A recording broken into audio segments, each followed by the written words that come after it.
When he first came, he was very short of breath, could hardly speak in two word sentences, gasping for air. We ended up having to put him on nib, that means high flow nasal cannula, to help him breathe. He was real apprehensive, he was so afraid of the outcome. When he came to the ICU and I saw him intubated, I stepped in, talked to him, gave him some words of encouragement, to stay strong, continue to fight, just don't give up, we're here to help.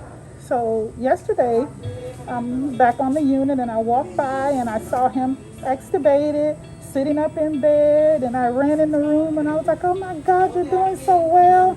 I offered to give him a hug and told him thank God he was okay. I held his hand. He was so comforting, and it was so heartwarming to me that he remembered exactly who I was, the nurse that took care of him. And it just brings joy when we see outcomes like this where they get better, they go home, and they can spread the word about COVID and how it affects people and how they need to wear their mask and the importance of mask wearing and getting vaccinated.